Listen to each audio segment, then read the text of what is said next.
everyone, this is Madhu, leading sales and marketing for EthAum Venture Partners. You may have witnessed multiple demo days hosted by EthAum. While we are excited to present you our new cohort, I would love to take a moment and brag a bit about our startups from the past cohort. Yuvraj from Cloudworks went on to pitch in the Shark Tank India and secured funding from the two sharks. Ferrari, Velotix, Cyborg, Iron, and many more are seeing 3x to 4x year-over-year revenue growth, thanks to their existing and new Fortune 500 customers. They are also seeing strong momentum for a funding round of 10 million. Asia Boats completely surprised us by raising an oversubscribed round of 3x valuation within 6 months of our investment. Vadavinto raised a multi-million-dollar round from strategic investors to penetrate Asia further. Competitors of Bitometric turned into partners due to strong solution and traction that Bitometric is showing. Their MRR grew 3x in only 3 months. Talking about the January 2023 cohort, onboarded 12 exciting startups from various geographies such as Hong Kong, USA, Israel, Europe, Nigeria, and Singapore, and sectors such as BFSI, PropTech, Industry 4.0, healthcare, sustainability, and security. Startups are post-revenue and join hands with EthAum to grow the MRR through its ecosystem and GTM-focused efforts. Startups will present for 4 minutes each and take the question in the next 2 minutes.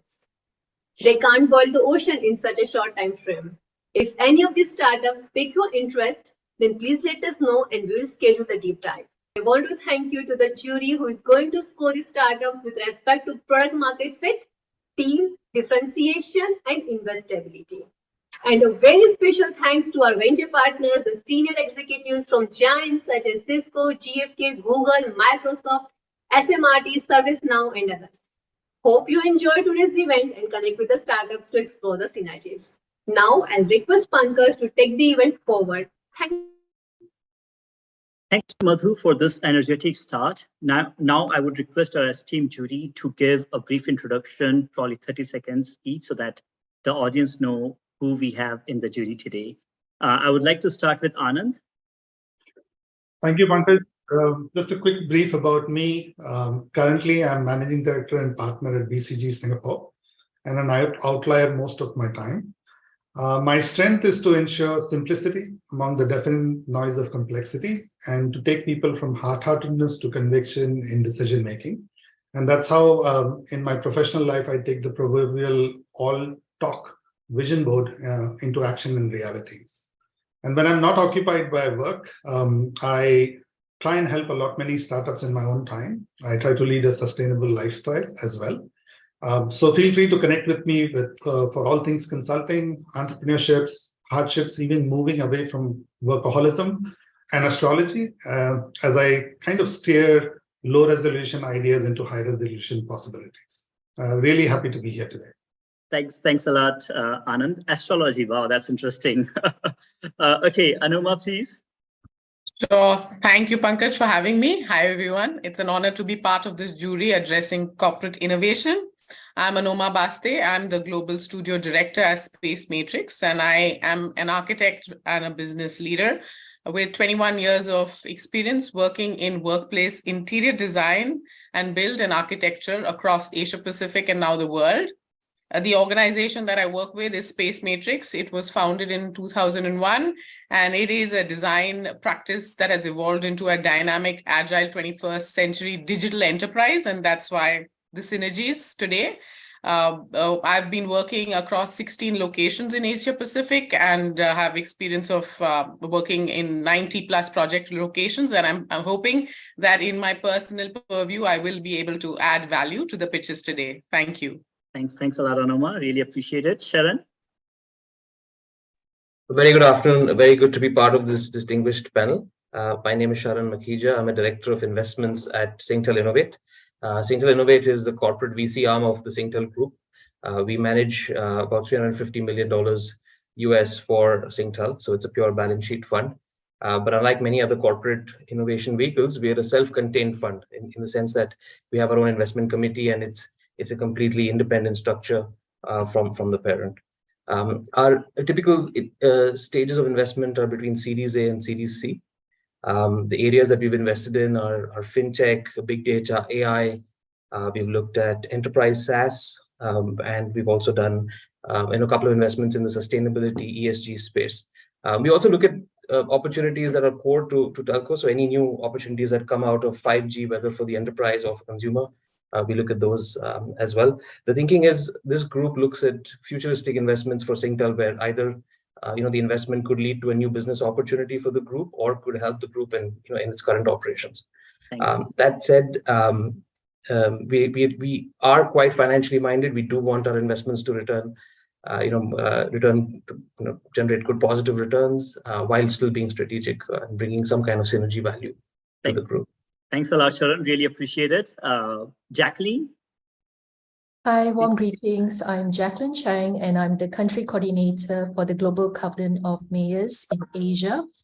So what I do is I work with mayors and city governments to combat climate change problems. One of my role is to facilitate and connect the private sector and its innovative solutions with the city governments so that they can jointly implement pilot projects or actual city-level projects in accordance with the city's climate action plan. Thank you. Thanks a lot, Jacqueline. Swaroop? Hi, good afternoon from Singapore. I'm Swaroop Biswas. I have about 30 years experience in the built environment space, specifically around technology and sustainability. Ex-Johnson Controls have led multiple businesses, run $1 billion plus business in Asia Pacific. Currently, I am an operating partner with Giant Leap Capital. We are looking to invest in industrial tech that basically overlap around the sustainability space. And I'm also starting a new venture around the built environment energy sustainability through an application that I'm developing. So I'm here to help any way looking around operating, growing and hacking growth within your startups, but also any advice and knowledge that you need around the built environment space. Awesome. Really appreciate it, Swaroop. Bonar? Hi, everyone. My name is Bonar. My background, I'm like a digital professional, but like throughout my 20 years career in digital technology, currently I'm leading innovation lab in Singapore. It is part of Collins Aerospace Innovation Hub here in Asia, but it also covers like the global scope of it. The main objective of the innovation is to drive Industry 4.0 digital innovation adoption. First of all, to kind of like have an internal team who can focus so much about Industry 4.0 and the spectrum of digital technology, including vertical and horizontal integration of technology, cloud, AI, ML, augmented reality, and Internet of Things and machine connectivity. So any technology around this area will be the area that we kind of like look forward. But I'm also like on a personal level very interested with fintech. I kind of like sit in as advisor in one of like Indonesian fintech that's already being supported by MasterCard, and I think now they're like in a stage of growing to about 50 million in valuation, but I think the overall group was valued about 250 million. So that's kind of like my experience on just helping startup. I hope I can help give a bit more value on this event. Thank you so much. Thank you, Bonar. Aswari? Hey, hi everyone. Thanks, Pankaj, for having me here. Hey, I'm from AB InBev. For those who don't know, it's world's largest beer company. Some of the coolest beer that we brew are Budweiser, Stella, Corona. If some of you have tried. So I kind of used to work with Beer Garage. It's an innovation arm for AB InBev. So it's a global arm for AB InBev, and we started kind of a small team in APAC in India here. Currently, I'm leading strategy and transformation for analytics within AB InBev. So a lot of focus this year for AB InBev is for creating value for our ecosystem. So not just for ourselves, but also for our retail partners, wholesalers, farmers, and everyone, right? And then to do that, a lot of innovation focus, we have a lot of data focus, a lot of AI focus in there. So I'm here to learn, to know more, would try to bring my expertise in corporate innovation that I had earlier with the company, and to establish synergies if something can be established with CPG companies. Thanks a lot, Aswari. Really appreciate it. Again, really appreciate jury members' time today. Jurors, please don't forget to score startups after their pitch. You will have 2 minutes for Q&A. If you are not able to ask your question, then please use the chat section. We will also seek your final take at the end of all the pitches. So please make sure that you have 1 or 2 startups in your mind that sort of stood out for you. Before diving into the pitches, I would love to share some housekeeping rules. Keep yourself muted throughout the presentation. Unmute yourself when you are requested to do so or when you are asking questions. Please use chat section for Q&A only, don't spam it. If you are a service provider and want to talk about your services, your work, then we'll give you 10 minutes in the end to promote yourself. Raise your hand if you have questions so that we know who wants to ask what kind of question. And now it's time for our first presentation. It is PropCap, a Hong Kong-based startup offering AI-powered platform to connect lenders and borrowers for efficient loan, especially property loan processing. And here we go. Good afternoon, everyone. My name is Neil Chang, and I am the CEO of PropCap Technologies.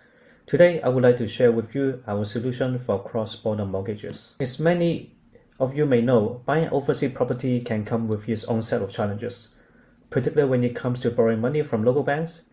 In fact, over 70% of borrowers have reported frustration in getting an overseas property loan due to complicated application process or limited number of lenders. The reason for this is that local financial institutions often have difficulty assessing foreigners' risk, as well as being unfamiliar with overseas property valuations and regulations. PropCap is here to solve the problem.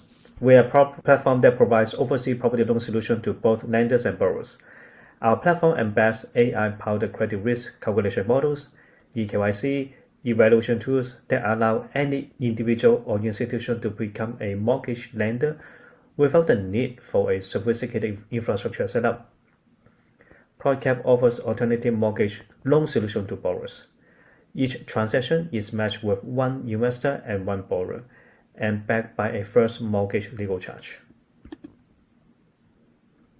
You may be wondering how large is the market. For example, BC Invest, a lender based in Sydney, has originated £1.3 billion worth of loans to Hong Kong China investors on UK properties in the last 5 years. In Japan, Shinsei Investment Finance approved over $400 million worth of Japanese property loans in 2019. Our competitors are mainly non-bank institutions. Borrowers are willing to pay a higher interest rate in exchange for a more flexible screening criteria. Our loan product is tailored to borrowers who need quick turnover time. We can facilitate a loan drawdown within a week, in contrast to traditional banks of 6 to 9 months. PropCap is the only loan provider that can provide multiple countries' loans through a single platform. We use a combination of online and offline marketing strategies. We list our products on financial products portals such as Money Smart Money Hero. We also collaborate with business partners in the same ecosystem, such as overseas property brokers, management companies, and accountants. We leverage various startup events like Cyberport, Alibaba, and Microsoft. In terms of revenue, we project revenue growth of 350% by adding 2 additional product lines, property management and consultancy, and the first cross-border online real estate auction platform. Traction, we have been operating for just over 24 months and complete over 29 transactions on Japan and UK properties, with a total transacted property value of over $20 million. Our borrowers come from Hong Kong, China, Singapore, and Japan. Our founders are mainly Hong Kong high net worth individuals and hedge funds. Our founding team is made of experienced professionals, including myself, CEO of PropCap. I previously ran an overseas property division of a listed company in Hong Kong, and I was a stock trader with Morgan Stanley for 14 years.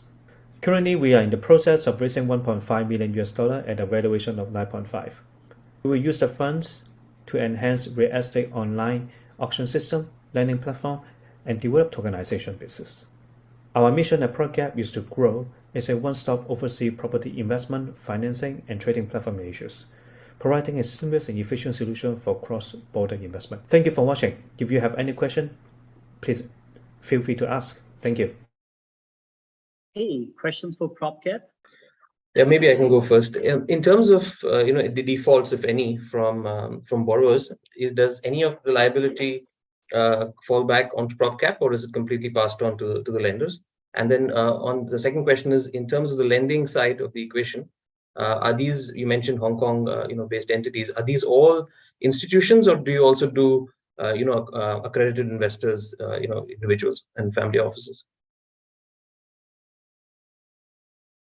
Sally, please unmute yourself. Thank you, Sharon, for your questions. They are very good questions. And first question is, because we are a matching platform, we'll match the lenders and borrowers together. So we actually have already put on the first legal charge on the property. And the liability is, if there's any defaults, the lender will actually take over the property itself. And to your second question is, our lenders, apart from institutions, we also have some high net worth individuals as our lenders and investors. Thank you. And you may be seeing a poll on your screen. Please respond to that. Is there any other question about PropCap? Pankaj, just a quick question. I mean, like the collaboration with PropCap, we just put investment pilot mentoring for sale and none. I mean, like if there is a fintech platform for loan, which also probably also look at overseas loan, will that be an opportunity to collaborate? I didn't see like that kind of collaboration. Definitely. So probably you can put that in co-sell, and then we can explore that opportunity later. Okay, Bernard? Yeah, sure. Thank Fantastic. Thanks a lot. If there are more questions about PropCap, please use the chat section. Next is Soapy, which is a startup based out of USA and Israel. They are transforming the hand sanitization, hand hygiene industry using computer vision and data analytics. And here we go. Hello, everyone. Since 2018, Soapy has generated over $1 million in revenue. We have 4 patents and partner with companies like P&G or ARC, the innovation arm of Sheba Medical Center, all because we can reduce infections by roughly 20%. Every single year, for every patient bed, there are going to happen 2.5 infections in healthcare environment. That's a fact.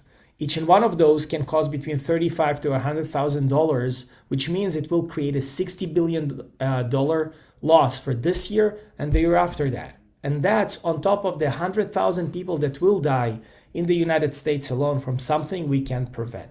The infection prevention teams today continue to use old-fashioned approach by personal observations, manual analytics, adjusting an existing processes and retroactively reacting to the infections occurring every single day, not really solving problems of tomorrow. By addressing hand hygiene, they know that they can prevent 40% of the hospital-associated infections. However, they also know it's a challenge. It's an invisible and impossible to control manually challenge because you can't really observe every single person in healthcare environment. And this is why Soapy created a two-side technology. The core, supporting the user, providing a simple hand hygiene system with computer vision, visual tutorials, and deep learning algorithms to control and support the process from A to Z. The other side of it, we collect data, analyze, and provide it to the leadership for them to maintain upstream and downstream regulation or compliance needs. We collect roughly 100 data points from every single cycle. And this is why Soapy is the only company that know who, when, where, and the most important, how well people actually sanitizing or washing their hands. We can use all of the data to support behavior change and improve what the users are anyway trying to do. And this is a unique selling point within a market of 2.5 million installations, an opportunity of $28 billion in the United States. Currently, we are addressing only a small fraction of it, which is 600 facilities with 19,000 potential installations that can generate $1 billion for us as a company. We have proven performance. We proved in a variety of use cases and facilities that we can prevent infections by roughly 20%. And with our compelling price offer, which is $175 a month, we keep ourselves away from the price competition landscape, and we also maintain the fast speed going into the market, giving our customers a very straightforward ROI. Just 9 cases and they are break even. If we prevent 9 cases, they are break even, and on top of that, they get a tool that can prevent penalties coming from CMS or the Joint Commission. We have a steady growth, and we anticipate to be break even next year and moving into positive EBITDA in 2025. And as a professor of preventative medicine and hand hygiene said once, presenting our technology, there are many tools and technologies to diagnose infections on hands. Soapy is a treatment to this disease. It's needed everywhere. We can use it today to prevent challenges that we will face tomorrow. By the way, my name is Max. I'm one of the founders and the CEO of Soapy. And together with my partner and the team we have, we share an experience of launching products into the market, exit stories, or managing publicly traded companies. We are supported by a brilliant advisory board, all of them health-related executives, and we know altogether that with clean data and clean hands, we can reduce HAIs and make healthcare system much safer than it is today. Okay, that is Soapy. We don't have Max available for the Q&A today because he had flu. But yeah, if there are any comments or questions, I would love to take them and probably do a follow-up later on. Anybody? I have just one question, just out of curiosity in here. What's the life of this? What is the life of these units, and how have been your experience really convincing the hospitals to have them?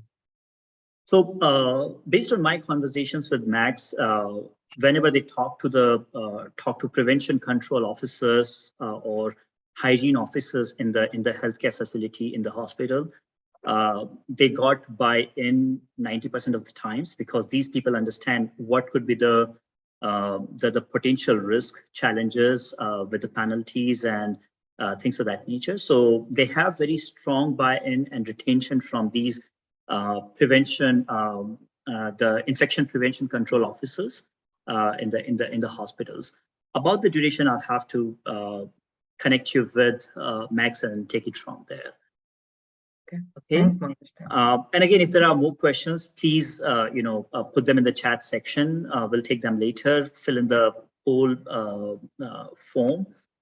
Next is a Steam Chain, which is a US-based company solving cross-border payment challenges, especially when it comes to the exotic currencies. Hello, I'm Dan Biggs, CEO and co-founder of Steam Chain. We've solved the problem of high international currency conversion costs, uncontrolled currency fluctuation risk, and unnecessary labor costs for any company making or receiving international B2B payments. Our vision is to disrupt the global SWIFT system by reimagining the methods by which international FX payments are made through digitization. Now, here's the problem, and it's a big one. Currency conversion is expensive, costing from 5 to 11% or more, according to the World Bank. Fluctuation risk can lower the bottom line, according to HSBC. Maersk and IBM estimate that 20% of the cost of international shipping is related to antiquated billing processes. Every day, there are thousands of companies making millions of payments, incurring billions of dollars in wasted fees. Every one of these companies could be a customer for Steam Chain. It's a huge addressable market opportunity in the trillions of dollars for our company. We've created a simple-to-use platform where clients create their own payments, and our platform automatically executes those payments settling the payment in the currency of choice. Our solution can reduce currency fluctuation costs up to 100%, currency conversion costs up to 80%, and labor costs up to 20%. But most importantly, we can increase the bottom line for our customers. Our solution is cost effective. We charge anywhere from 1 to 2% per transaction, as opposed to the higher rates companies currently pay. Our fee is paid at the time of the transaction, making us a cash business. We've got two options on our platform. The first leverages our strategic FX partners, Corpay, headquartered in Canada, FacilitaPay, located in Brazil, and OFX from Australia. The second model leverages global digital asset exchanges. Transferring the payments takes less than 60 seconds, and settlement takes less than a couple of hours. We provide access to over 200 countries and more than 150 currencies. We have 4 pending patents spanning multiple technology areas, and they're valued at $2.8 million. Now, we're growing our business via a go-to-market strategy that focuses on both digital direct sales and with strategic partner channels in the logistics, consumer goods sectors. And we are in revenue, and we are looking to scale the business. We have billion-dollar clients. OIA Global is a logistics provider. They're using our platform to fund their overseas operating costs. We've reduced their currency conversion costs from 11 to 2%, saving them 85%. SSI is a payment provider that processes more than $1.9 billion from clients like UPS, DHL, and FedEx. We're saving them 60 to 70% on every international transaction and reducing the time from days to minutes. We can beat our competition because of our strong value proposition of saving time, labor costs, and money. Unlike our competitors, SteamChain is decoupled from the banks, making our fees dramatically lower. Simply put, our solution is cheaper, faster, smarter, and more efficient than the competition. We have great channel partners, international trade partners, and global clients. Our team has extensive management experience ranging from global supply chain and logistics to technology and financial risk management. Now, we're looking for customers, channel partners, and investors. Our current investment round is 85% subscribed, and we're looking to close out with an additional $500,000 in investment. Thank you for considering SteamChain. We look forward to working with you. Okay, do we have questions for Dan, sitting in the US? Yes, Dan, I have a question. Dan, what's the go-to-market approach? Are you kind of approaching each of the accounts one by one, and that's how you convince them? How does it work? Actually, we're focusing mainly on channel partners, but we do through our personal networks within the management team, reaching out to direct clients. So we've got 2 strategies. One is direct, but mainly it's the channel partners that are going to really be able to make us scale the business. And what are the funds going to be utilized for? What's the total amount that you're raising? So it's 500, the remaining 15%, is it? Right, exactly. We're looking to add a full-time chief revenue officer, and the funds will be used for focusing on the marketing and sales efforts, along with some more platform enhancements. Okay, thank you. You bet. Thank you. Any other question for SteamChain? Okay, next is YouWho, working with Asia's biggest real estate companies to help them monitor indoor air quality. And here we go. Hi, everyone. My name is Dustin, and I'm the co-founder and CEO of YouWho. We believe that clean air is a fundamental human right, but more than 90% of the world's population does not have access to clean air. Science has shown that breathing in poor air not only makes you sick, it also reduces your productivity and increases the CO2 emissions of the built environment. But how can you manage something that you cannot measure? And how can you measure that you cannot see? This is the reason why we created YouWho. YouWho is an environmental data platform for the built environment to improve health, to decarbonize, and enhance ESG. In essence, YouWho lets you measure what you cannot see, so you know exactly how to improve it. You can view real-time and historical data of all your rooms, offices, and buildings, and manage them from one dashboard. You'll get alerts and tips on what you can do and create smart automations to ensure your health and safety 24 hours a day, 7 days a week.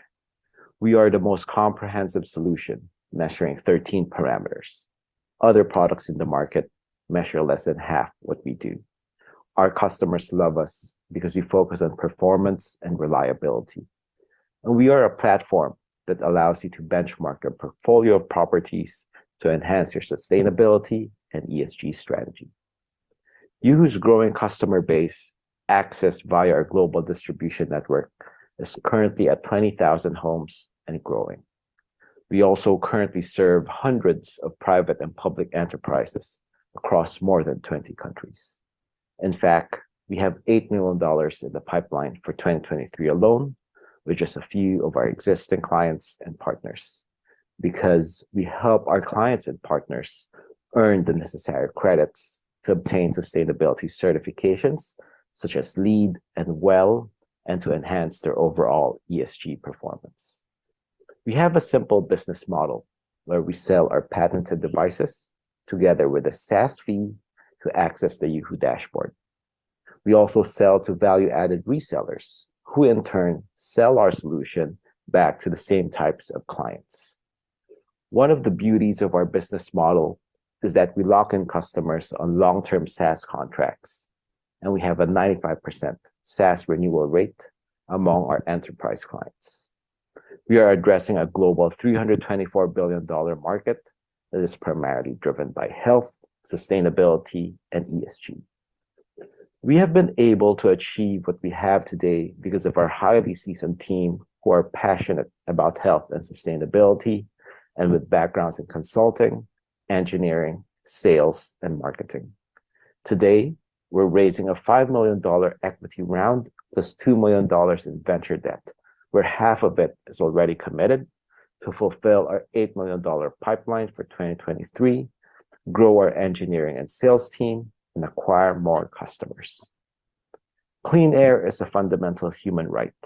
I'd like to invite you to come join us in our mission to make clean, breathable air accessible to all.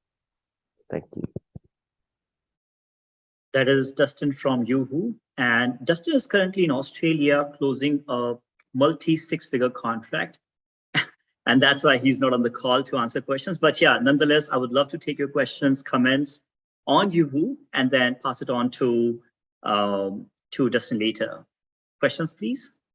I have one question, Pankaj, and basically I would like to know if they are planning to sort of roll out any pilot projects with city governments to address district cooling. So if you could ask them that question, it would be great.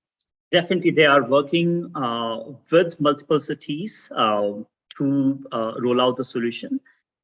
They are not only working with the private clients, but also the government clients. So definitely that's one of the areas that they are looking into.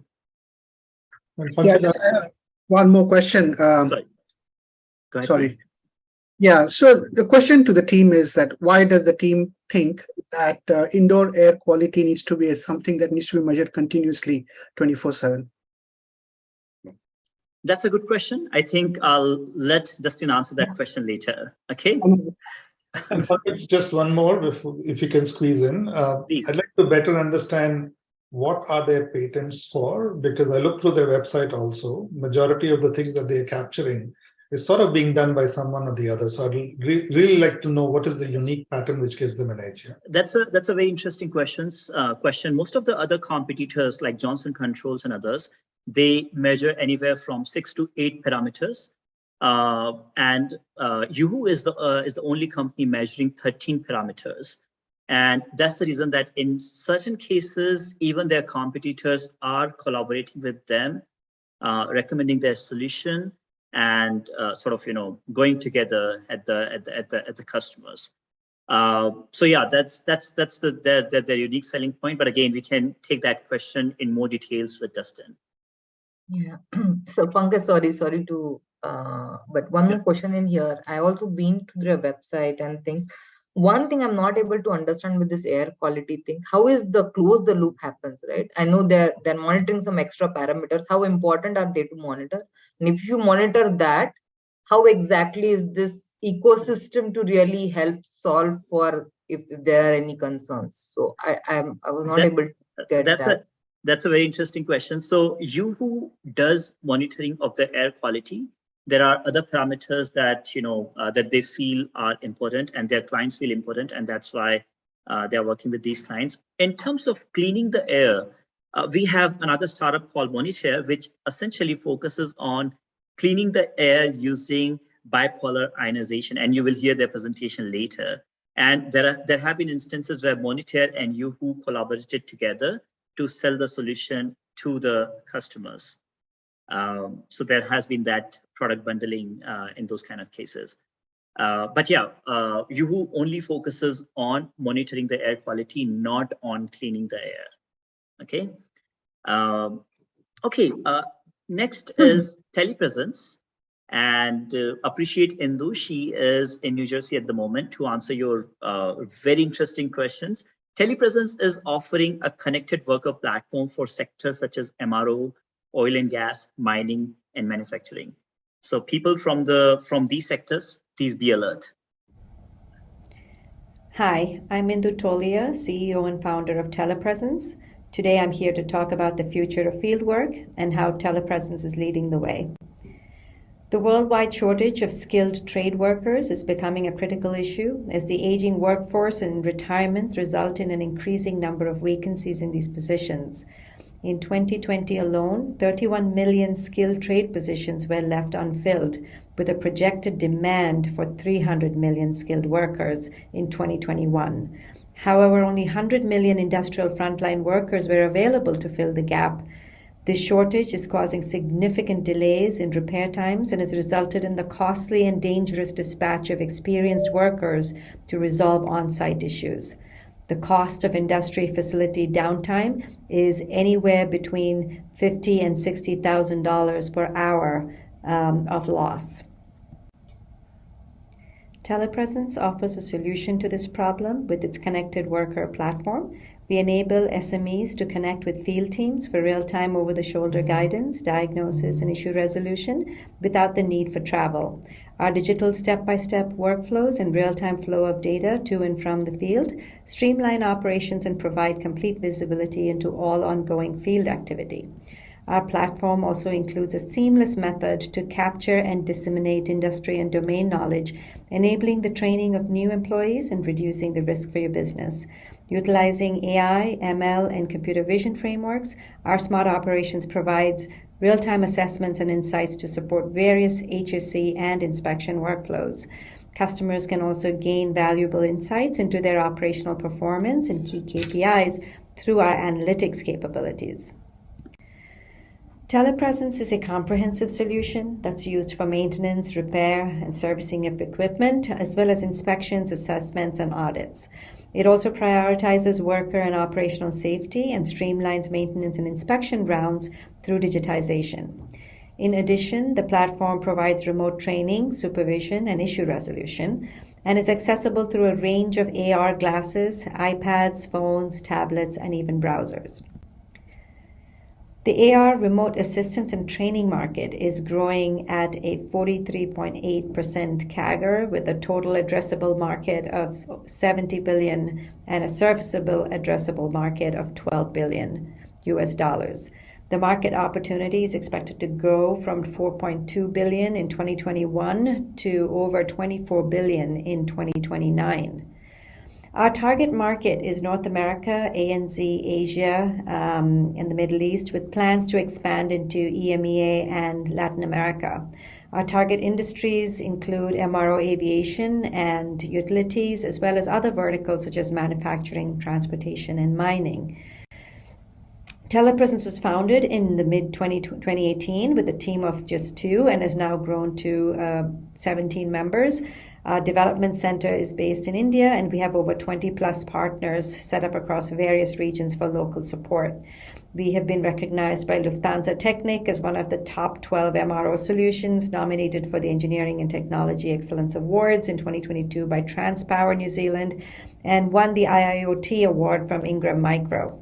And we're also trusted by customers like Honeywell, FMG, HAECO, the Government of Singapore, and FIFA 2023. Our founding team includes myself, Ritesh Tolia, our CRO and co-founder, Surangshu Pal, our CTO, and Vivek Singh, our VP of Sales. We're currently looking to raise $2 million for a runway of 18 months to scale our operations and transform fieldwork globally. Join us on this exciting journey as we revolutionize operations, inspections, maintenance, and training for field teams worldwide. Thank you. Okay, questions for Indu?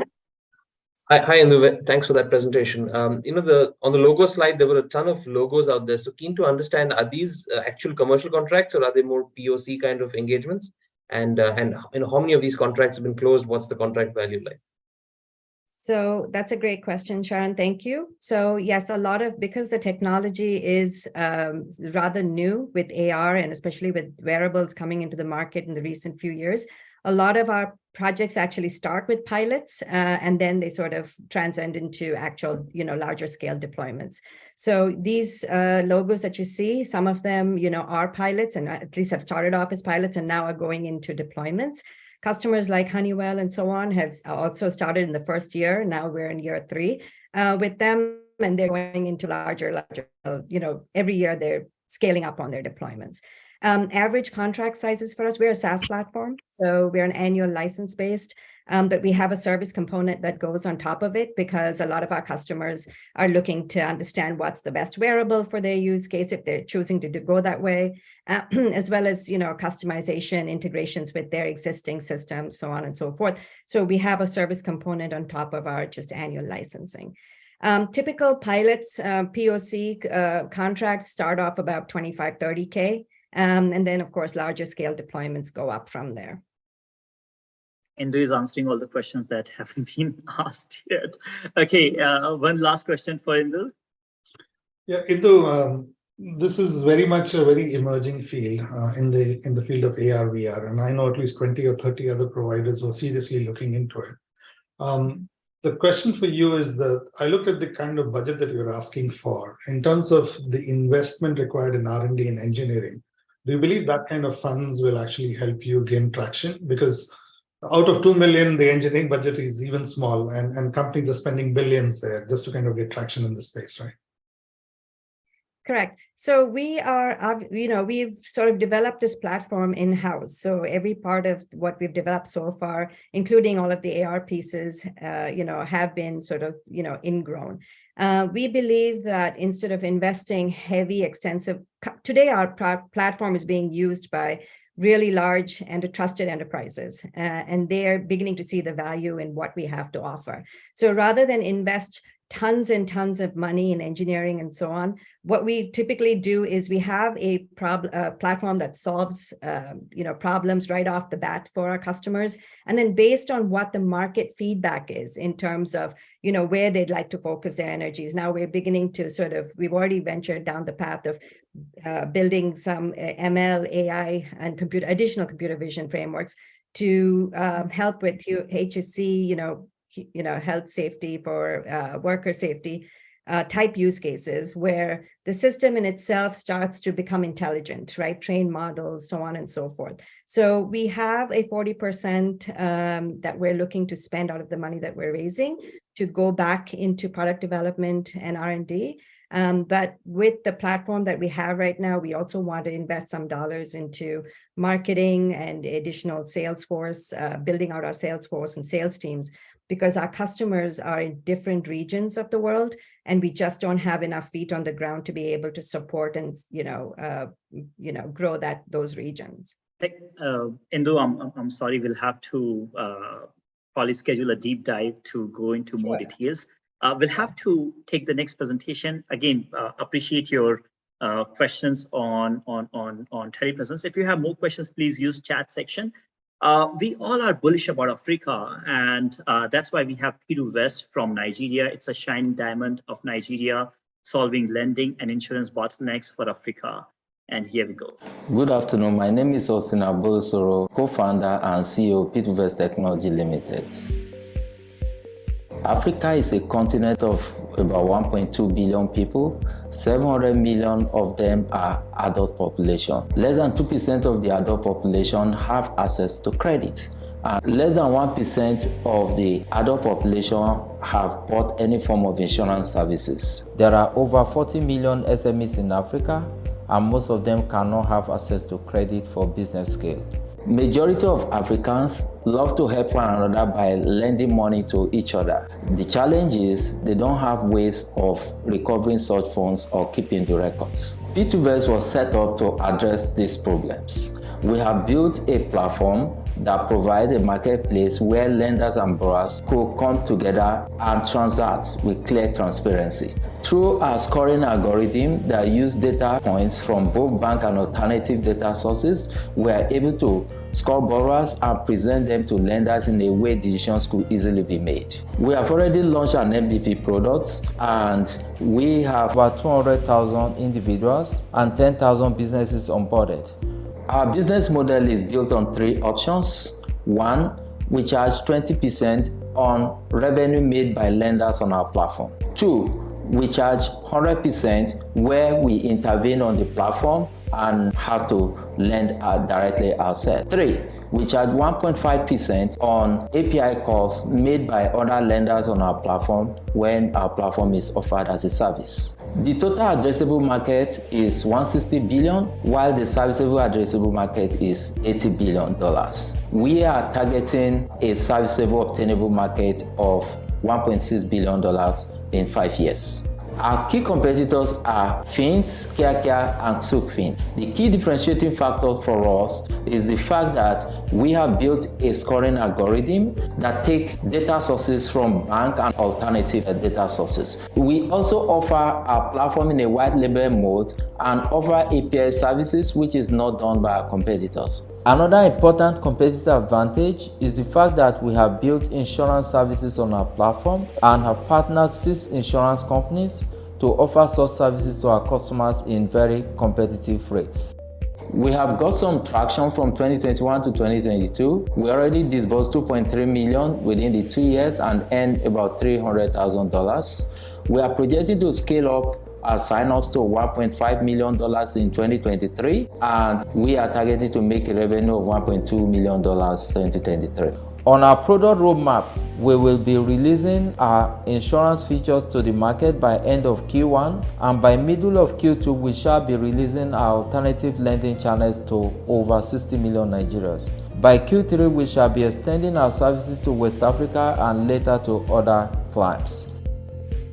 Our team is made up of seasoned professionals led by me with over 20 years banking and technology experience. Our COO is Samuel Abolosoro, who has over 12 years experience spanning banking and technology, and our CTO is Ugochukwu Ajala, who has over 7 years experience in fintech development. I'll ask, we are seeking for a $1 million investment in our company for 20% equity, and this will be focused on product development, talent acquisition, and marketing.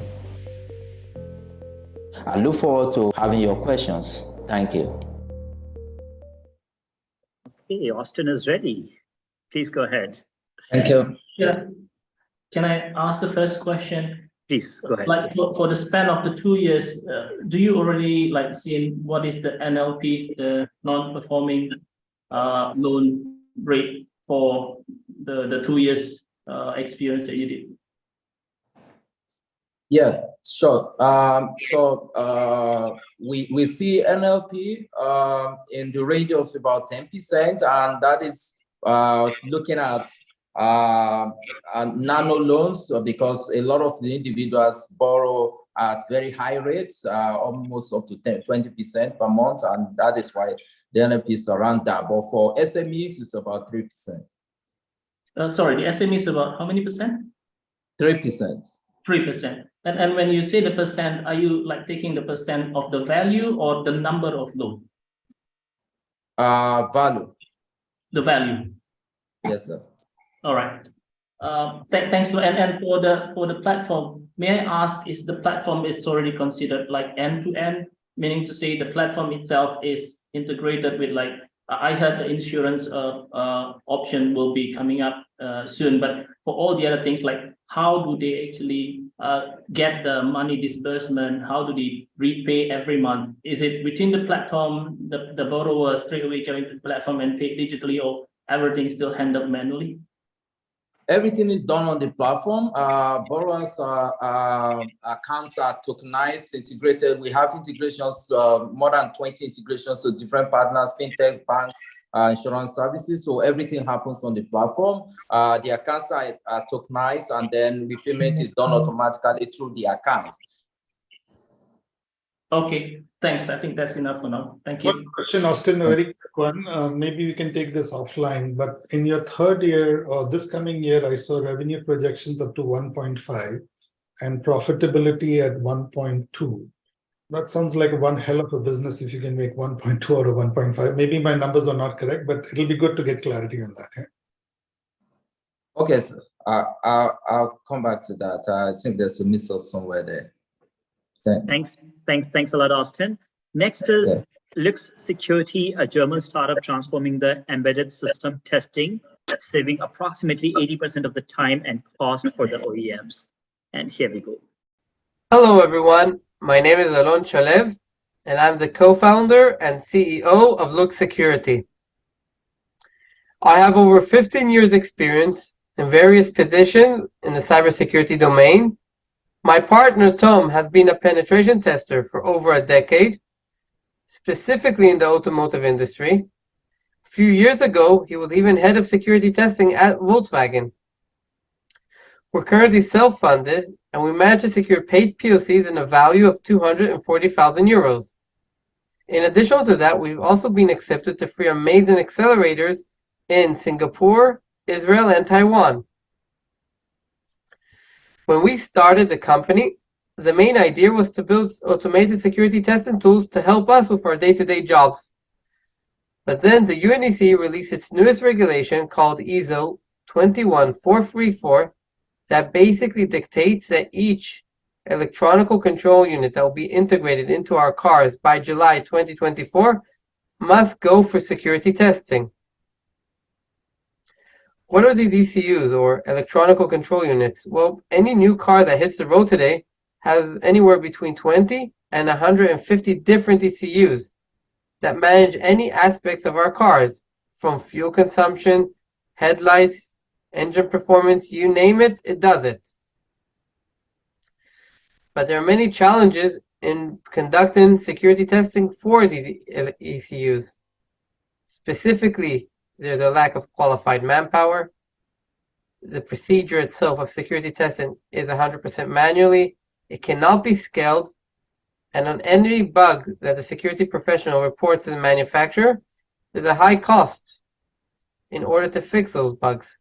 And put aside all those difficulties, once the regulation came in and demanded that each ECU must go for security testing, that became a nightmare for the automotive industry. Our solution is very simple. We created a fuzz engine, a vulnerability scanner, and a penetration testing engine, just as the regulation demands. Additional to that, our solution is a SaaS solution. All the know-how sits in our cloud, and our agents that are installed on the QA or on the developer's computer, they conduct all the security testing remotely.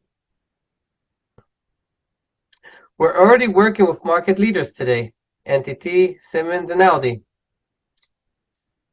But we do have competition. But it's very important to mention all these competition that you see here, all of them started to create a security solution for the automotive industry that the automotive industry did not really care about.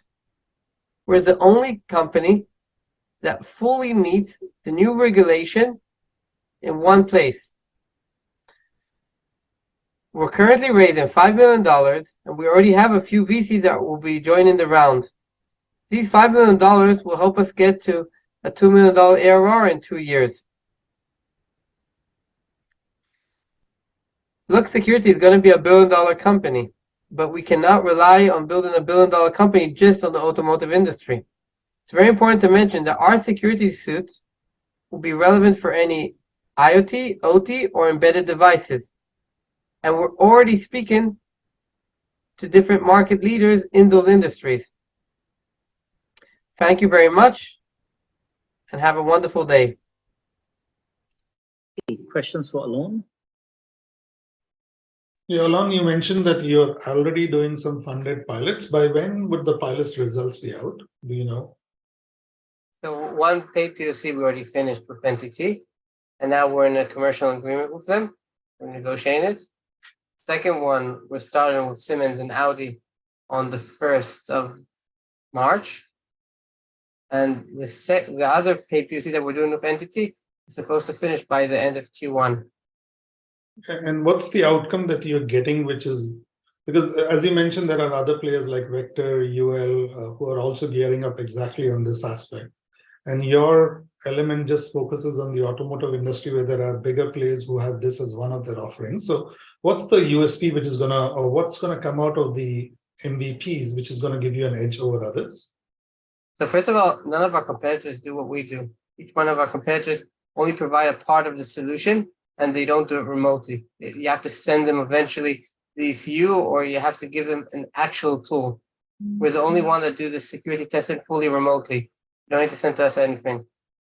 And companies like Victor that you mentioned, that's not their main business. They just added a fuzzer just because the market needs it. But the regulation itself demands fuzz testing, vulnerability scan, and penetration testing. So even if someone buys Vector, he still needs me for the rest of the procedure. And regarding the outcome from these paid POCs, it's a commercial agreement. Thanks. Thanks a lot, Alon. If there are more questions, please use chat section. We'll have to move on to MediConscent, which is a Hong Kong-based startup solving issues such as frauds, inefficient claim management for the insurance companies. And here we go. Hi, I'm William, CEO of MediConscent. MediConscent is an insurtech company founded in 2018. We automate insurance claims using Hyperledger blockchain.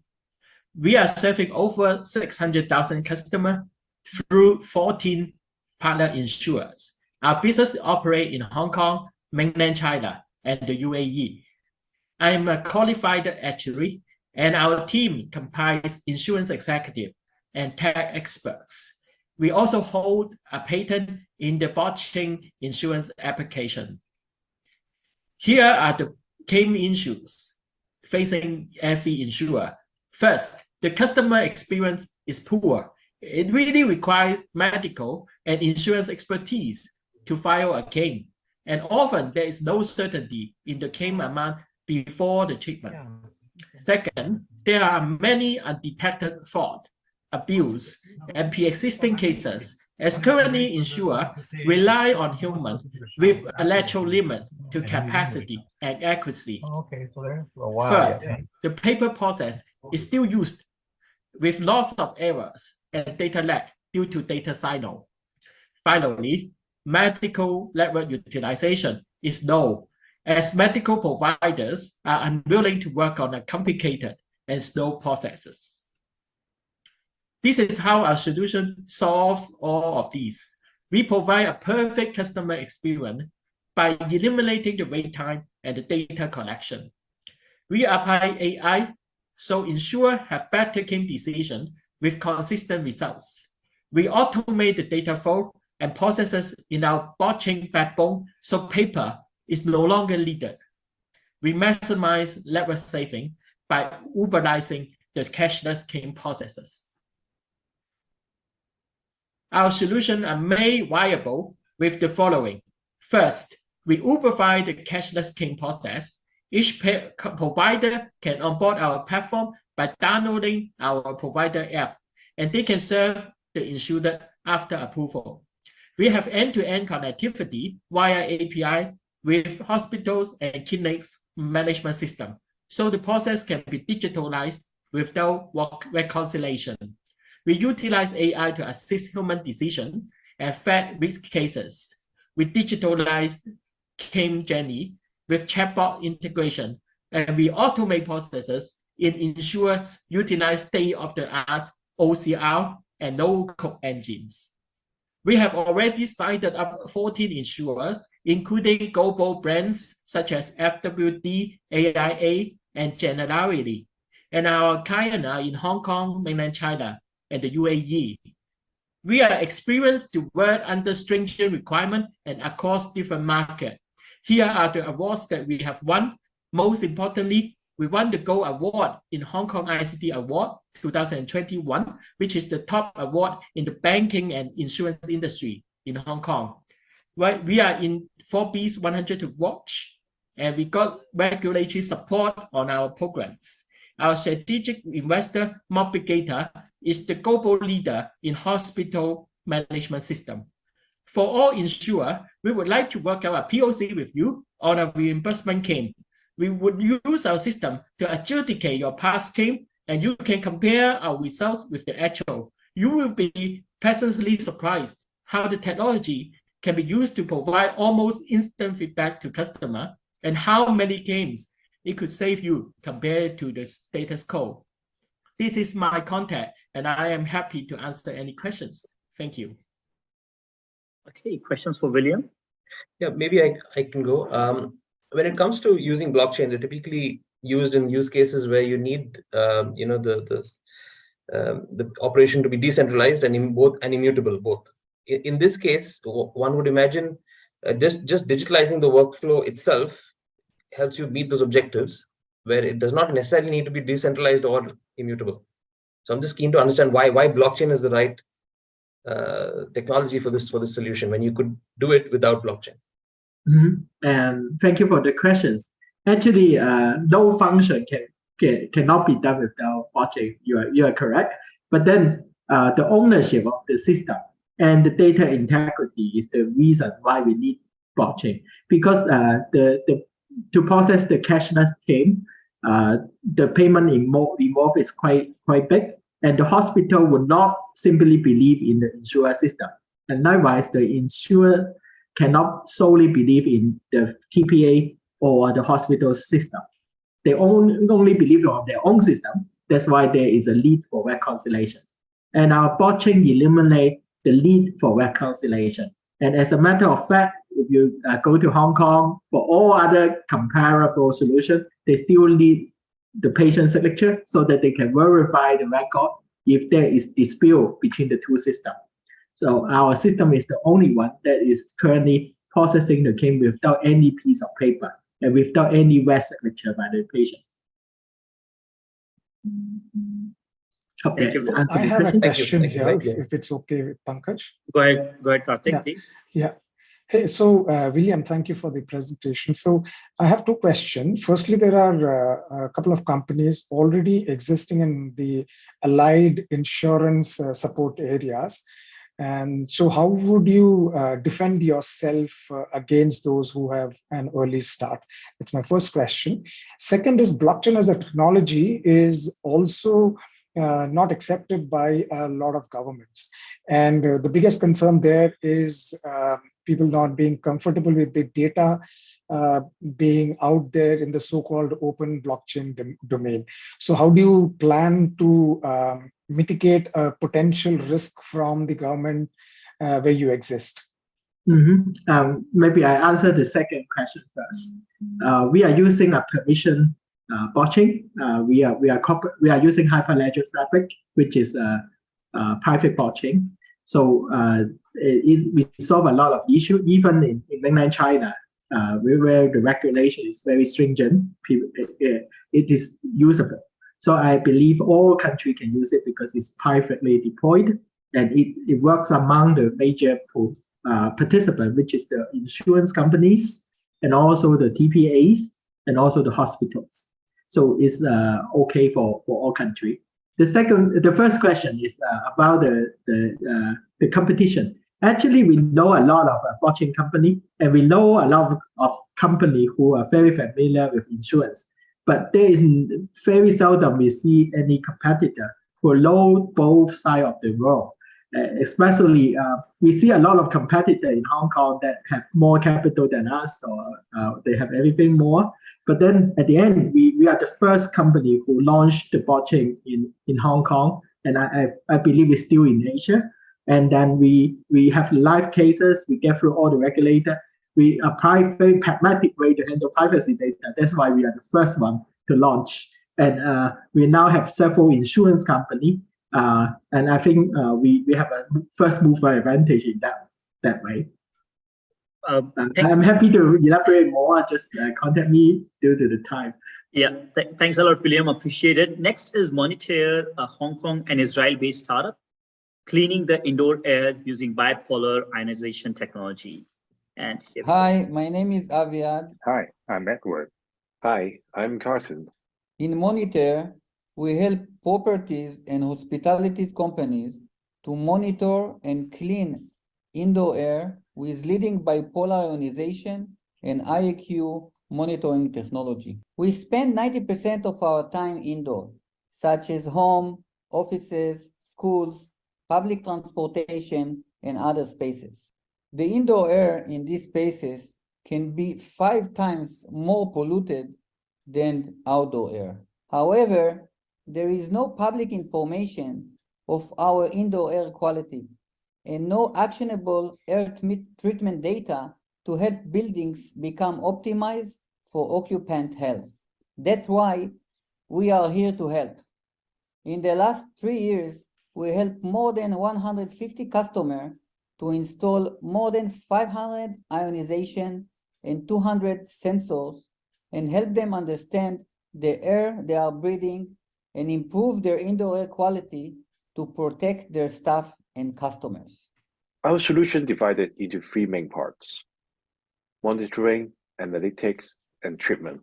The first step of our solution is to implement certified IAQ monitor into space to continue logging key parameters like CO2, TVOC, and PM2.5. These monitors are certified and help customers to obtain green building certifications such as WELL and RESET. Data collected by our monitor will become actionable insight that improve IAQ, optimizing energy usage, and helping our frontline user like property management team to perform actions. Our solution doesn't stop at providing data only, but also improve the IAQ by deploying treatment devices. Our Israelian bipolar ionization technology could easily implementing on new and existing HVAC system to provide large amount of positive and negative ions into the space. These ions formed cluster around harmful substance and break down their protein structure and render them harmless. Our potential market is huge. While we demonstrate a successful penetration in industry, like property developers, hospitality, and government bodies, our solution is well recognized by property developers who like to achieve ESG excellence. Our solution helps provide a safe and healthy environment for the staff. We also helped properties to obtain global healthy building standards like WELL V2 and RESET Air. Our monitoring solutions help meet the standard and contribute points in air and thermal comfort concepts. Our vision is to deliver a free application for the public use of free IAQ information in public area. So in future, you could compare the IAQ score before booking a hotel, such as Booking.com, in order to get yourself a most healthy and well-being building for your vacation. Our roadmap would develop a monitor IAQ cloud with our developed smart ion counter that could connect and trigger automation according to ion level in an indoors. We start our pre-seed investment in about $1 million by founders and angels, and now we are looking to expand to $3 to $5 million as a seed investment. Apart from the investment, we are also looking for connection in the property market and connection to help us expand to new market and regions like Southeast Asia, Europe. Contact Contact us now. now.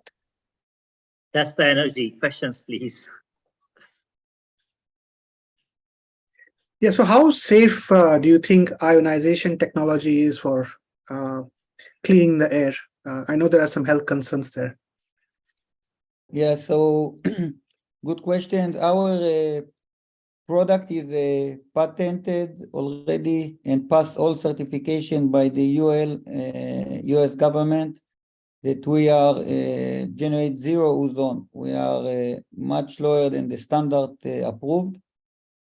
So I know that there is a concern from some non-qualified product that can issue more ozone, but we pass all the top certification. Okay, thanks. Thank you, Aviad. Any other question for Aviad?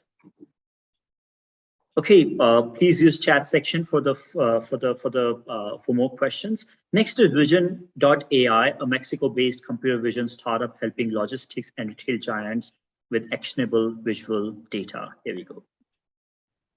Hello, I'm Jorge de la Rosa and I'm the CEO. Hi, I'm Victor Angel and I'm the tech lead. Hi, I'm Kevin Weaver, the CCO. We are Vision.AI, which is a B2B platform that uses artificial intelligence and computer vision to help industrial, manufacturing, logistics, and retail companies measure activities through their existing CCTV or IP cameras to extract valuable data out of their day-to-day operations. The problem we're addressing is that there are over 1 billion surveillance cameras in the private sector worldwide, and only 1% are being actively or effectively monitored. Moreover, companies worldwide use inefficient and inaccurate human methods for monitoring and gathering critical relevant data needed for change, safety, profitability of their business. Our B2B platform is revolutionizing the way business operates. By integrating state-of-the-art AI capabilities and computer vision, we deliver an innovative edge computing solution that generates real-time analytics, alerts, and surveillance. Our platform runs on top of existing IP cameras or CCTV system, making it easy for business to implement it.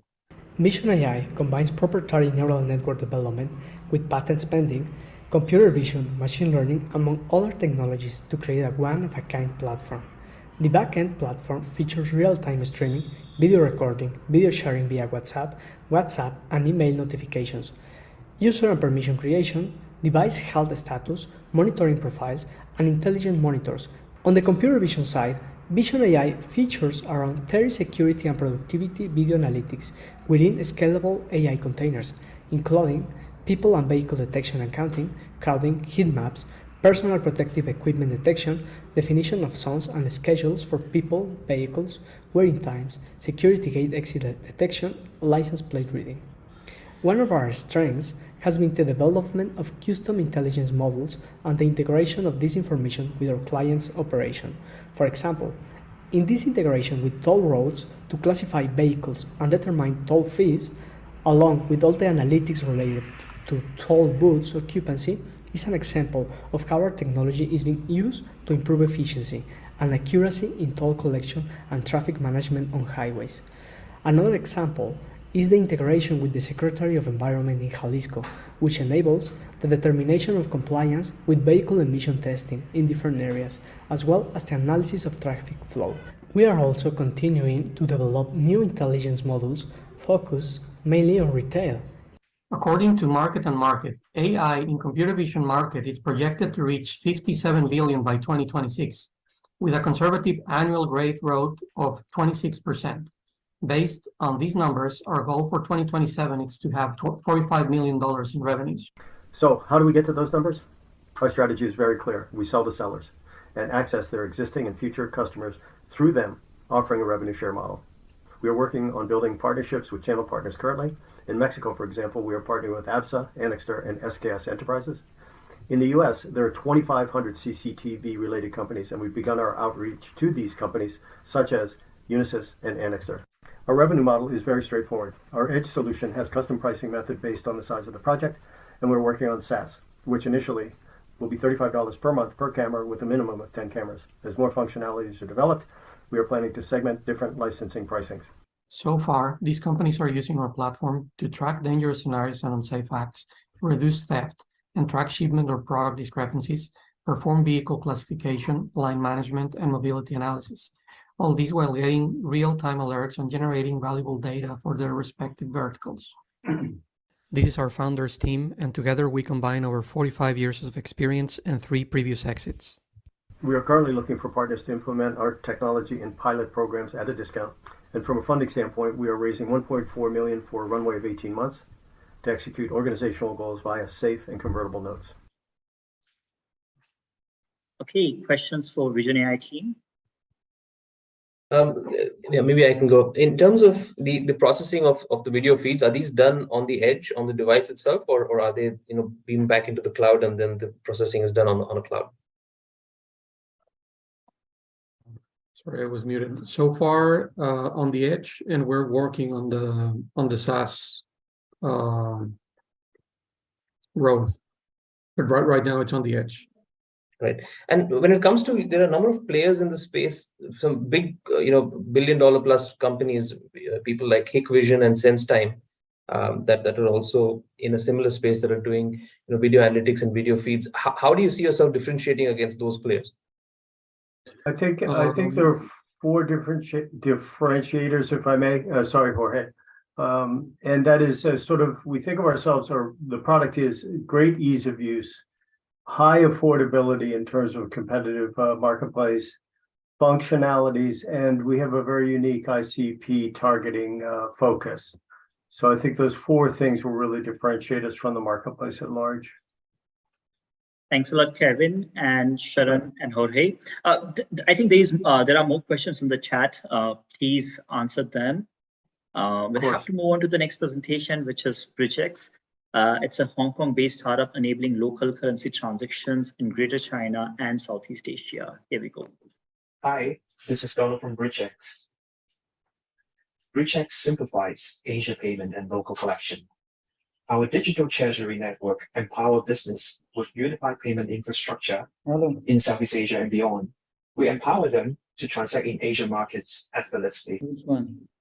BridgeX was founded by Thomas, Vincent, and myself with deep finance, treasury, business execution, and banking tech experience.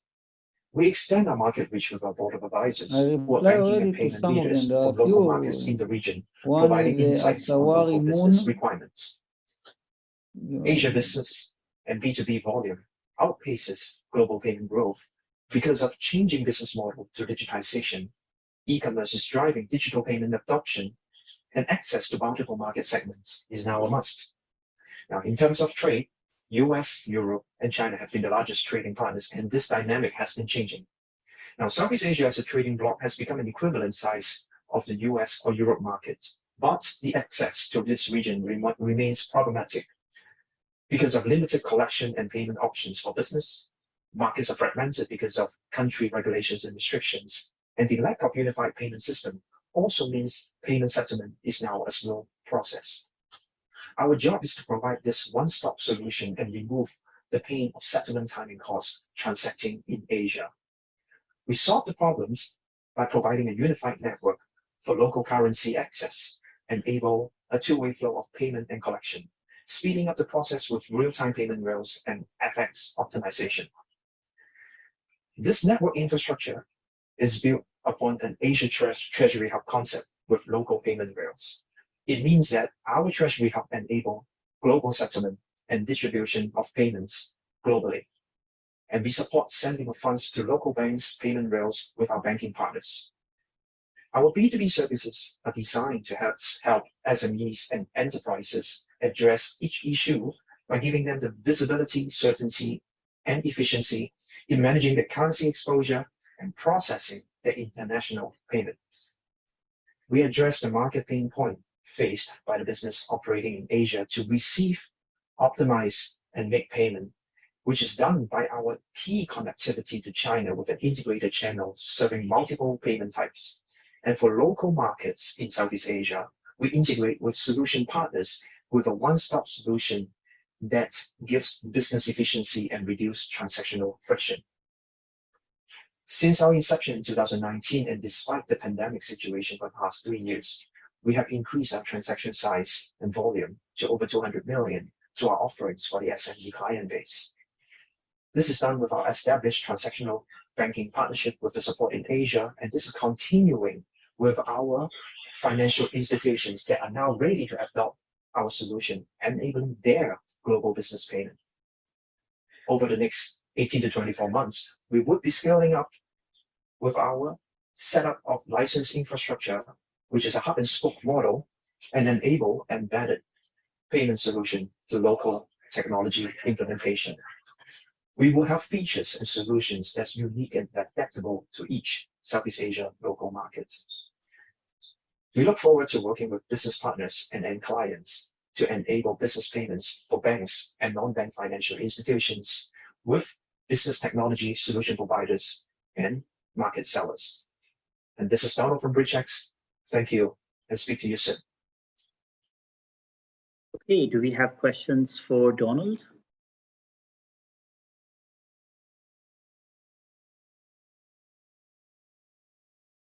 One quick question here, if I may. So as has happened when Euro was introduced with, 2-3 decades back, with different blocks of countries coming together and inter-country payments getting easier with integrated payment transactions within each of these blocks, like the BRICS block or the G20 block, etc. How will your company sustain or withstand such geopolitical risks that would emerge, and how will your business model tweak if in case it has to? Fundamentally, when we look at basically Southeast Asia, is the dynamics as well as the political situations a bit different from Europe. We actually do look at basically Eurozone as a model on how we operate, but it's different. So right now, despite that, we actually work locally with different service provider, bank partners to enable each of the corridors in ASEAN to enable us to basically do a bi-directional flow of the currencies. So that is how we enable basically a direct channel as a channel partners as well as the banks to work for Southeast Asia. But more importantly, the other way is also connecting the region to locations beyond just the US and Eurozone, like China, for example, which actually has a huge requirement from our customer base to make the transaction happen. So on our side, what we do is the treasury solution to basically provide both the liquidity and the end access for the transactions. Okay, is there any other question for Donald? Please use chat section if you have more questions. Next is TestPack, which is a Finland-based startup offering mobile energy solutions for off-grid usage to make education and healthcare accessible in the remote areas. And here we go. Good afternoon. My name is Mario Aguilera, and I'm the CEO and founder of TestPack. We're a company that specializes in mobile energy solutions with the goal of implementing artificial intelligence in battery algorithm generation and configuration. I'm a technical CEO with background in hardware and software.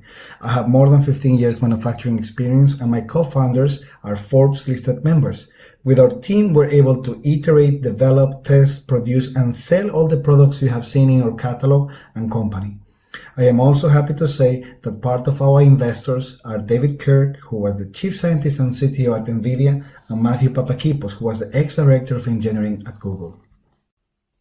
As of today, we have raised close to 1 million in funding, with more than 300,000 secured in grants and more than 25 existing customers and agreements in place. We're currently working with leading companies and organizations such as the United Nations, Audi, and Ernst & Young. We're right now fundraising 2 million euros to focus on scaling and growth, and in order to fulfill existing orders and deals we have in place. The current market size for the energy market is huge, with over 400 billion combined for energy in off-grid, IoT, and battery industry. The problem is simple. There are more than 1 billion people without access to electricity in remote areas, and governments are not going to spend resources in order to put infrastructure to provide energy to these places. Because of the energy problems in remote areas, it is not possible to provide the most basic needs to people, but more importantly, to provide education to children, which on its own is a massive problem, but at the same time an opportunity for us. We're solving one of the biggest problems globally: how to access electricity, specifically in places where there is lack or no existing infrastructure with our technology. For this reason, we have created a patented energy solution that is able to take energy to remote areas, unlike before, by combining hardware and software. The system can be taken inside any commercial flights thanks to its modular battery system, and we can charge a wide range of devices from 5, 12, 16, and 19 volts inclusive. Our energy system basically combines power electronics, solar, software, and smart IoT for providing an all-inclusive energy solution for off-grid locations, unlike other solutions in the market. With our software platform, we're able to track energy consumption, generation, and control the hardware remotely and lock batteries accordingly if they get stolen or lost. Due to COVID, we saw a major demand for our energy system in the education field, in how to access digital content and energy in rural regions. For this reason, we started first working with leading organizations such as the United Nations. We're currently using our system to carry out educational activities in remote areas where before this would not be possible. But the opportunities and markets are limitless, as the same energy system can be used in different sectors and industries, as seen on the slide. Our next step is implementing artificial intelligence and deep machine learning in order to create optimum battery algorithms of charge and discharge. We're basically able to calculate accurately battery life cycles and obsolescence for recycling, which is very important. Hence, we own the data of the hardware collecting data from the field. Future research for AI is licensing APIs to battery manufacturers in order to validate their battery lifespan against real performance usage, which is something not seen before. Right now, we're making around 50% sales margin with our hardware sales, while we are also receiving monthly subscriptions. Our goal has been to focus first on technology validation, securing customers, and then scaling through software licensing, and moving towards licensing APIs to battery manufacturers and solar plants. This will allow us to generate over 10 million in revenue in the next few years, while being on the right track of reaching close to 700,000 euros during the first year. Thanks to our existing partners and agreements. Thank you. Okay, do we have questions for Mario and Kaita, TestPack team? Yes, I've actually put the questions in the chat box, so he can take his time to answer them. Thank you. Sure. At this very moment, we have one piloting project with the UNICEF in Laos, and it's called Learning Passport, but actually Microsoft is putting their educational content into our systems. So what our system does is to upload educational content into it, and you can project it directly in any place without any infrastructure. So this is one of the projects that we have. Then we have another one with Plan International, where we are taking training content for teachers in remote areas that do not have access to electricity. Any further question for Mario? Okay, I think that's it. Again, you will see a poll on your screen. Please answer the poll for TestPack. Now, I would request jury to share their thoughts on one or two startups that stood out for them. You can, again, probably take 30 seconds to talk about these startups. I'll start with Anand.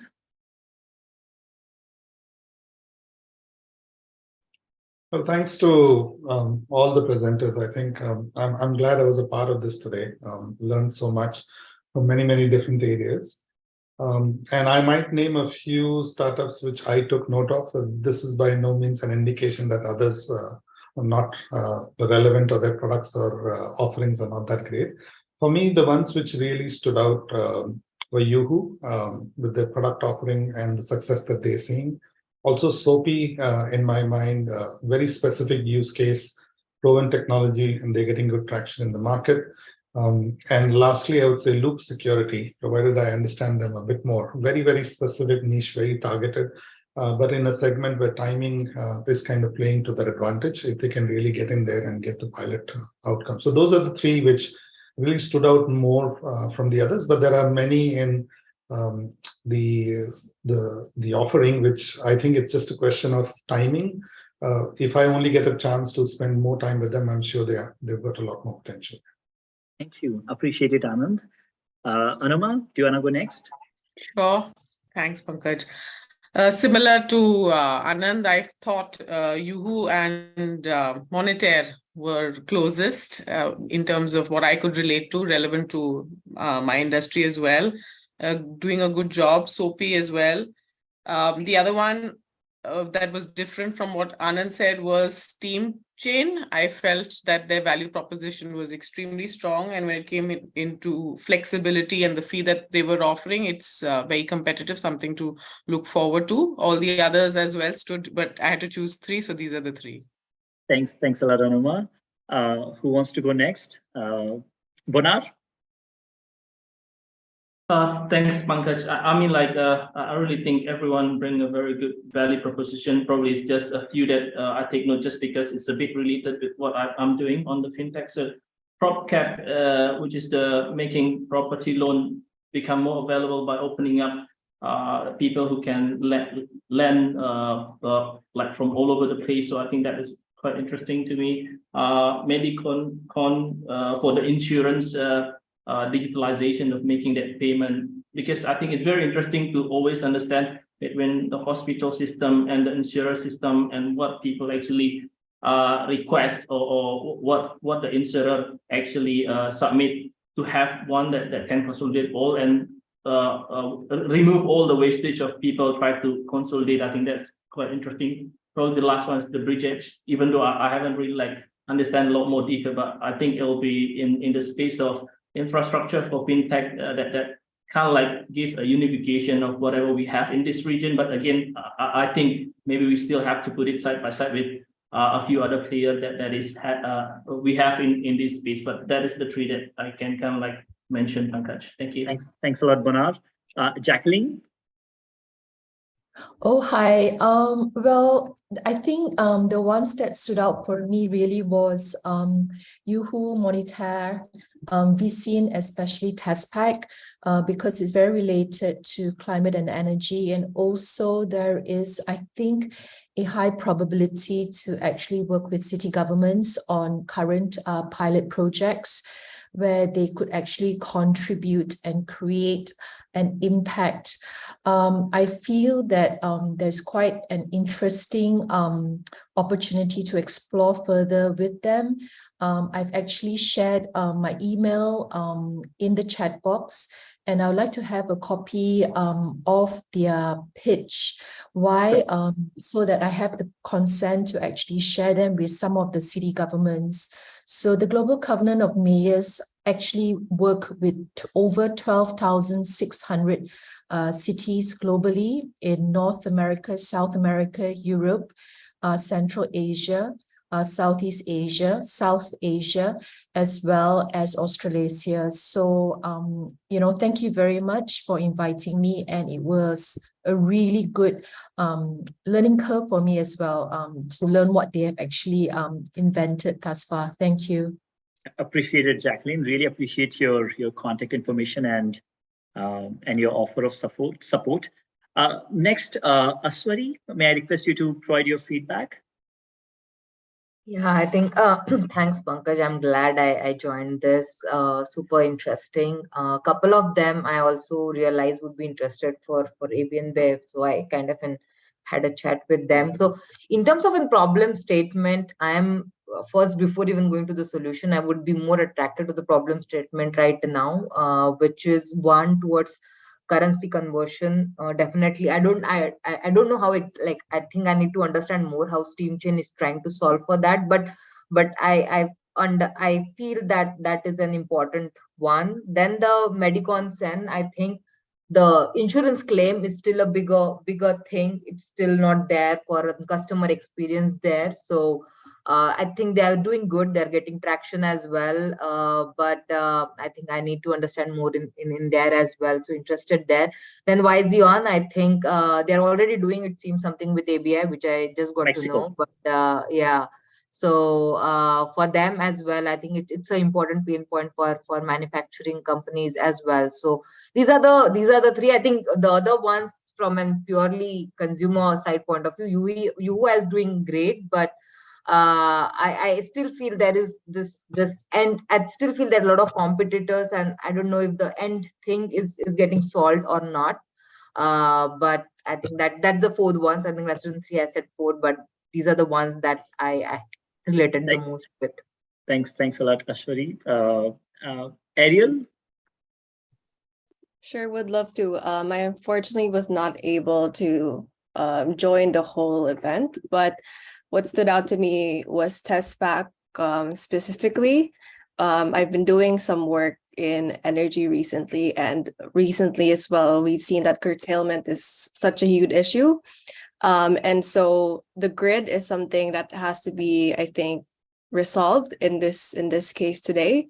And so I see that for TestPack, at least right now, they also have a way to be able to monetize from the RE operators and not just sell off their product to the end user. So I see there's a huge monetization play there as well as looks actually. What stood out to me was the market timing for one, and the second is that they're able to integrate themselves in other within other competitors, quote to quote, to speak. Their solution is something that you can't take out from the whole process, and I think that's super valuable wherever you play in this market. Thank you. Thanks a lot, Ariel. Swaroop. Yeah, hi. I'm not going to comment about Monitor and YouWho because simply because I come from the domain, so I'm happy to coach them. But there is definitely a lot of challenges in terms of scaling and differentiation that you probably have very, very specific application that will differentiate them. But what stood out for me is really Look Security, Steam Chain, and MediConscent. Not necessarily in that order. All are important. The reason I say that is that these are new world problems that are going to come to us. And we are in that space where these solutions have ability to solve very specific problems that will come to us. So I'm very excited to see how these three progress. Really, really appreciate your feedback, Swaroop. Again, thanks everybody for joining today, providing your feedback. I'm sure that you have filled in the scoring sheet and you have given your feedback on the whole as well. A very, heartfelt thanks to the startups, because it's very difficult to bring all the important information in that 4 minutes of video pitch and then presenting it to the audience. I know it is extremely difficult, especially when you are trying to, close contracts with the customers, you are trying to raise funds, you are trying to hire a team. It's extremely difficult. So really, really appreciate everybody's time today. Thank you, audience, for joining us today. Again, this is not the end of this relationship. I think this is just the beginning.